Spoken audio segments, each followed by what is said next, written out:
मुरली अमृत की धारा है धारा, जो देती दुखों से किनारा।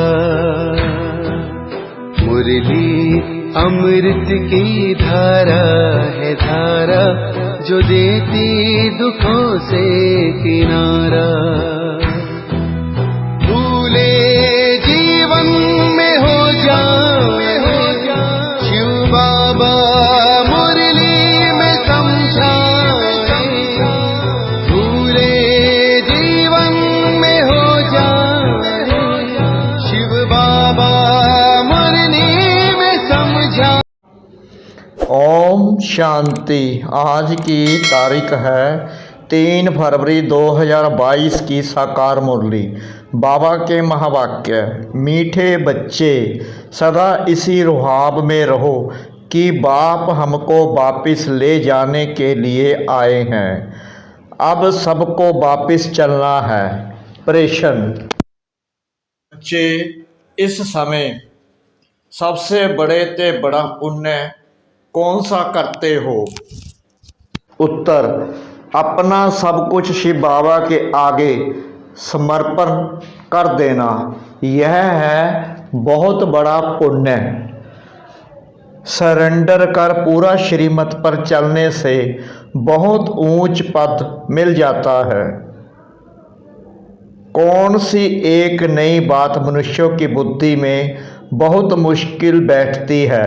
उत्तर, शिव बाबा जो निराकार है उसने ब्रह्मा के तन में प्रवेश किया है, वही सबसे बड़े ते बड़ी आसामी है। उनका ही ऊंचे ते ऊंचा पाठ है। यह नई बात मनुष्यों की बुद्धि में बहुत मुश्किल बैठती है। गीत। यह कौन आज आया सवेरे सवेरे? ये कौन आज आया सवेरे सवेरे, के दिल चौंक उठा सवेरे सवेरे।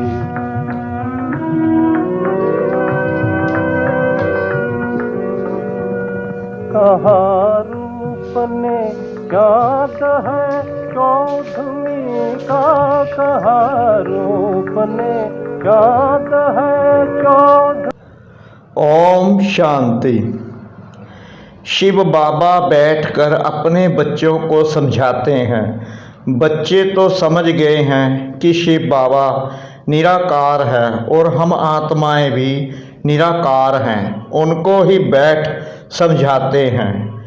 यह युक्ति सिर्फ एक ही बाप के पास है। बाप बैठ समझाते हैं। भगवान किसके साथ बात करते हैं? अपने बच्चे आत्माओं के साथ। बच्चे भी जानते हैं और बाप भी जानते हैं। आत्मा शरीर बिगड़ तो कुछ सुन ना सके, शरीर द्वारा ही सुनती है। एक ही यह सत्संग है जिसमें परमपिता परमात्मा बैठ समझाते हैं। बाकी जो भी सभी आत्माएं हैं उन सबको अब साथ ले जाना है, क्योंकि ड्रामा का चक्कर अब पूरा हुआ है। यह सारी भारतवासियों की ही बात है। बाबा आते हैं भारत में और भारतवासियों को ही कहते हैं, बच्चे तुमने सबसे जास्ती पाठ बजाया है। तुम ही सतयुग में सो देवी देवता थे, अब शूद्र बने हो। फिर से तुमको पढ़ाकर देवी देवता बनाते हैं। औरों को कैसे पढ़ाएंगे? गीता भी भारत की ही है। हर एक का अपना अपना पुस्तक है और जो भी धर्म पिताएं आए हैं वह सब मनुष्य हैं। उनको अपना अपना शरीर है। यह है सभी आत्माओं का निराकार फादर जो नॉलेजफुल है। ड्रामा के आदि मध्य अंत को जानते हैं। बाप को पढ़ाना भी तुम बच्चों को ही है, क्योंकि तुम ही चक्रवर्ती राजा फिर से बनने वाले हो। सभी तो मनुष्य देवता नहीं बनेंगे। जो भी पहले देवी देवता धर्म वाले होंगे उन्हों का ही फिर सैपलिंग लगेगा। जब देवी देवता धर्म की पूरी स्थापना हो जाएगी तो फिर सब मठ पंथ विनाश हो पाएंगे। सभी आत्माओं को बाप वापिस ले जाएंगे। बाप आते ही हैं पतित दुनिया में, आकर सबको वापिस ले जाने। बच्चे जानते हैं जो सहज राज योग हम कल्प पहले भी सीखे थे, वह अब सीख रहे हैं। विनाश नज़दीक आएगा तो सबकी आंख खुलेगी। अभी तो सिर्फ तुम ही निश्चय करते हो कि परम पिता परमात्मा की इस तन में प्रवेशता होती है। गाते भी हैं, गाइड अथवा लिबरेटर आएगा जो सबको दुख से लिबरेट कर ले जाएगा। यह जो ब्रह्मा है उसमें परमपिता परमात्मा ने प्रवेश किया है। यह कितनी बड़े से बड़ी आसामी हो गई। तुम बच्चों को इतने रुहाब में रहना है कि बाप हमको लेने आया है। कहते हैं मुझे याद करो, उस रिगार्ड से बहुत मुश्किल कोई देखते हैं। भगवान की कितनी महिमा है, वही सर्वशक्तिमान है, दूसरे कोई की इतनी महिमा है नहीं। इतना रिगार्ड तुम बच्चों को रखना है। संगठन में तुम जब बैठते हो तो याद अच्छी रहती है, फिर इधर उधर जाते हो तो वह याद रहना मुश्किल है। घड़ी घड़ी अपने को देही अभिमानी समझो, तब बाप को याद कर सकेंगे। ऐसे बाप के साथ बड़ा रिगार्ड से चलना पड़े, परंतु बाबा साधारण होने कारण वह रिगार्ड नहीं रहता। समझते भी हैं कि बाबा कालों का काल है। यह शिव बाबा जिसको तुम बाप दादा कहते हो, यह सबको साथ ले जाएगा। बाबा को ऊंचे से ऊंचा पाठ मिला हुआ है जिसको सारी दुनिया याद करती है। आत्मा क्या चीज़ है यह कोई और बता ना सके। कहते हैं लिंग है, पूजा तो शिवलिंग की होती है। हम भी लिखते हैं ज्योतिर्लिंगम, परंतु वास्तव में इतना बड़ा है नहीं। यह तो स्टार मिसल है, इनमें ही सारा पाठ भरा हुआ है। यह भी किसकी बुद्धि में नहीं आएगा।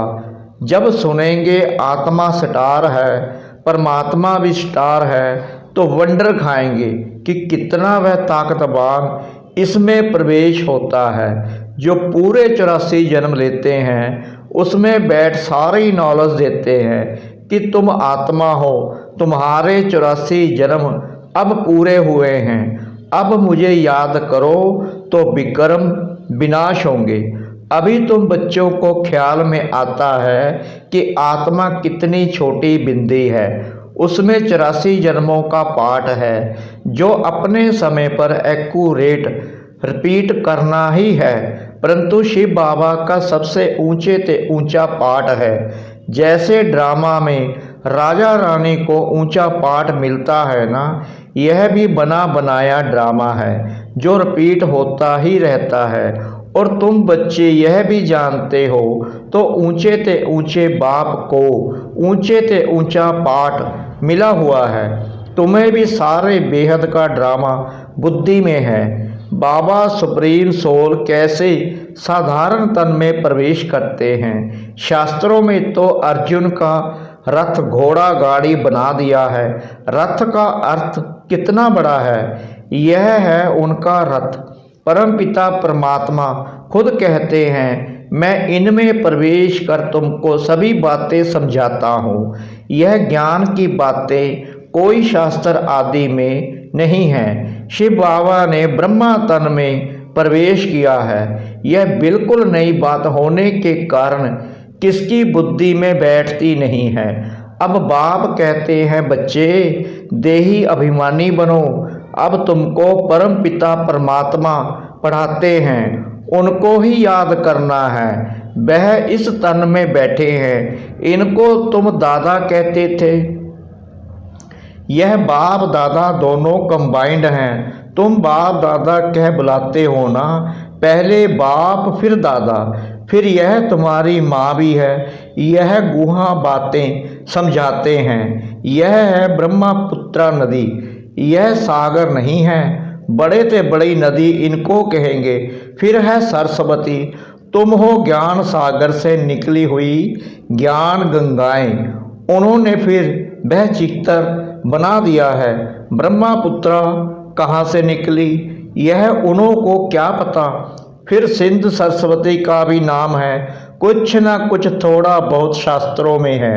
आत्मा ही पावन, आत्मा ही पतित बनती है। शरीर के लिए नहीं कहा जाता है, आत्मा के लिए कहते हैं। इस समय प्राय सभी पतित हैं। शरीर तो किसका पवित्र नहीं, सभी पाप आत्मा है। सबसे जास्ते पुण्य आत्मा तुम बनते हो। सब कुछ शिव बाबा को सरेंडर करते हो। ऐसे बहुत होते हैं जो एक एक चीज सरेंडर कराते हैं। लोभ को सरेंडर करो, फलानी चीज छोड़ो। यहाँ तुम जब बाबा के बने तो सब कुछ बाप को सरेंडर करते हो। बाबा फिर एवजा देते हैं। जो जितना श्रीमत पर चलते हैं, सरेंडर करते हैं, उतना उनको दर्जा मिलता है। मुख्य है शिव बाबा को याद करना। शिव बाबा यहाँ आते हैं पढ़ाने। सारा दिन तो इसमें नहीं बैठ जाएगा, सेकंड की बात है। तुम याद करो और आ जाएगा। तुम समझते होंगे कि बाबा सदैव यहाँ है, परंतु यह खुद ही भूल जाते हैं। इस समय बाप खुद कहते हैं, मैं तो सबको लेने आया हूँ। विवेक भी कहता है कि विनाश तो जरूर होना है। अब तो बहुत मनुष्य हो गए हैं, विनाश की खूब तैयारियां हो रही हैं। यह भी तुम ही जानते हो। बाकी और बल कहते हैं विनाश होगा, परंतु उसके बाद क्या होगा यह नहीं जानते। तुम्हारे में भी नंबरवार जानते हैं कि बाबा आया है, राजधानी स्थापन हो रही है। हम भी बाबा के साथ सर्विस में मददगार हैं, कांटों को फूल बना रहे हैं। भक्ति मार्ग वाले तो बाप को जानते ही नहीं। अगर कहें कि शास्त्र पढ़ने से परमात्मा से मिलने का रास्ता मिलता है तो पहुंच जाने चाहिए, परंतु बाप कहते हैं वापिस कोई भी परम धाम गया ही नहीं है। कई समझते हैं नई दुनिया, फिर नए सिर उत्पन्न होंगे। अनेक दुनिया में मत मतांतर है। बाप कहते हैं यह सब असत्य हैं, सत्य बोलने वाला एक ही बाप है। कहते हैं सत श्री अकाल मूर्त। सभी आत्माएं अकाल मूर्त हैं, तो सत श्री अकाल एक है, बाकी सब है असत्य अर्थात झूठ। सत्य ज्ञान की बातों के लिए कहा जाता है, ईश्वर के लिए जो ज्ञान देते हैं वह सब झूठ। गॉडली नॉलेज एक गॉड ही आकर देते हैं। तुम बच्चों को याद रखना है कि यह ड्रामा पूरा होता है, अभी हमको वापिस जाना है। जैसे नाटक की जब पिछाड़ी होती है तो एक्टर्स समझते हैं अब नाटक पूरा होगा, हम सब घर जाएंगे। हम सब एक्टर्स हैं तो हमको भी नॉलेज का पता होना चाहिए कि अब बाकी थोड़ा समय है। बाबा आया है, हम सभी आत्माओं को ले ही जाएगा, परंतु कब ले जाएगा यह नहीं बताते हैं, क्योंकि ड्रामा है ना, अचानक ही सब कुछ होता रहेगा। जितना हो सके औरों को भी यह समझानी देनी है। वह इतना नहीं समझते हैं कि यह राइट है, परंतु कहने वाला जरूर समझते हैं। तब तो कहते हैं ना, तुम बच्चों को समझाना है। हद के बाप से तो जन्म जन्मांतर बरसा लेते आए हो, अब बेहद के बाप से बरसा लो। तीर उन्हों को लगेगा जिन्होंने कल्प पहले लिया होगा। तुम बच्चे घड़ी घड़ी याद करो तो अब हमको शांति धाम घर में जाना है। गवर्नमेंट के सर्वेंट 8 घंटे सर्विस करते हैं, तुमको भी 8 घंटे तक यह याद की यात्रा बढ़ानी है। अंत में तुम 8 घंटा इस सर्विस में रहेंगे, तब ही पूरा बरसा लेंगे। सब तो नहीं कर सकेंगे, भल कोई जोर से पुरुषार्थ करते हो, परंतु फिर थक जाते हो। मंजिल बड़ी भारी है। तुम बच्चे जानते हो कि बाप को सभी आत्माओं को ले जाना है। कभी कभी इस ब्रह्मा को भी ख्याल आता है कि बस अब तो सबको वापस ले जाना है। बाबा के संस्कार इनमें बढ़ते रहते हैं। यह भी पुरुषार्थी है। अब खेल पूरा होता है, सबको वापस जाना है। अगर यह भी कोई याद करे तो इनको कहा जाता है मन मना भव। तुम बच्चे अब सम्मुख बैठे हो। सम्मुख सुनने से जैसे छप जाता है, घड़ी घड़ी याद करते रहो। अब वापस जाना है। तुम्हारा अब मरने का डर निकल गया।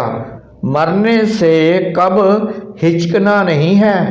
देही अभिमानी बनना है। देही अभिमानी सर्विस अच्छी कर सकेंगे। ज्ञानी तो आत्मा चाहिए, पर दर्शनी में ध्यानी की सर्विस नहीं, ज्ञानी चाहिए। ज्ञानी तो आत्मा ही प्रिय लगती है। अच्छा, मीठे मीठे सिगला दे बच्चों प्रति मात पिता बाप दादा का याद प्यार और गुड मॉर्निंग। रूहानी बाप की रूहानी बच्चों को नमस्ते। हम रूहानी बच्चों की रूहानी बाप दादा को श्रद्धा भरी प्रेम भरी नमस्ते। शुक्रिया बाबा, शुक्रिया बाबा, शुक्रिया बाबा इस मीठी मीठी मुरली के लिए। धारणा के लिए मुख्य सार नंबर 1, नई राजधानी बनाने के लिए बाप की सर्विस में मददगार बनना है। कांटों को फूल बनाने की सेवा करनी है। नंबर 2, कम से कम 8 घंटा याद की यात्रा में रहने का अभ्यास करना है। मौत से हिचकना नहीं है, क्योंकि बुद्धि में है अब घर जाना है। वरदान, स्वयं को विशेष पाठधारी समझ साधारणता को समाप्त करने वाले परम व श्रेष्ठ भव। जैसे बाप परम आत्मा है, वैसे विशेष पाठ बजाने वाले बच्चे भी हर बात में परम यानी श्रेष्ठ हैं। सिर्फ चलते फिरते खाते पीते विशेष पाठधारी समझकर ड्रामा की स्टेज पर पाठ बजाओ। हर समय अपने कर्म अर्थात पाठ पर अटेंशन रहे। विशेष पाठधारी कभी अलबेले नहीं बन सकते। यदि हीरो एक्टर साधारण एक्ट करे तो सब हंसेंगे। इसलिए हर कदम, हर संकल्प, हर समय विशेष हो, साधारण नहीं। स्लोगन, अपनी वृत्ति को पावरफुल बनाओ तो सेवा में वृद्धि स्वतः होगी। अपनी वृत्ति को पावरफुल बनाओ तो सेवा में वृद्धि स्वतः होगी। मातेश्वरी जी के अनमोल महावाक्य। निरंतर याद अर्थात लगातार याद रहे। देखो, परमात्मा का फरमान है, मुझे निरंतर याद करो। अब निरंतर शब्द का भी रहस्य समझना पड़ेगा। निरंतर कहा जाता है उसको जिसमें कोई अंतर ना हो, लगातार योग रहे, जिसमें खंडन ना पड़े, उसे अटूट योग भी कहा जाता है। अब परमात्मा प्रतिज्ञा करते हैं, अगर मुझे निरंतर याद करोगे तो मैं तेरे किए हुए पास्ट विकर्मों को भस्म करूँगा। तो यह ज्ञान अग्नि जिसमें विकर्म दग्ध होते हैं, यह बाप धर्मराज भी है। जब वह सजाओ द्वारा विकर्म विनाश करा सकता है, तो बाबा के पास प्यार का भी कोई तरीका होगा। तो जो उनके प्रैक्टिकल आए बच्चे बने हैं, उनको फिर यह प्रमाण देते हैं कि हे बच्चे, मन मना भव, निरंतर मुझे याद करने से तुम विक्रमाजीत बनेंगे, धर्मराज के डंडों से बच जाएंगे। परमात्मा के पास विक्रम विनाश कराने के 2 तरीके हैं। एक है सजाओं से पवित्र बनाने का तरीका, दूसरा है योग लगाने से पवित्र बनने का तरीका, जिससे पाप नाश होते हैं और जीवन मुक्ति पद प्राप्त होता है। दुख के आवागमन से छूटने के लिए परमात्मा की याद के सिवाय और कोई उपाय है ही नहीं। अच्छा, ओम शांति।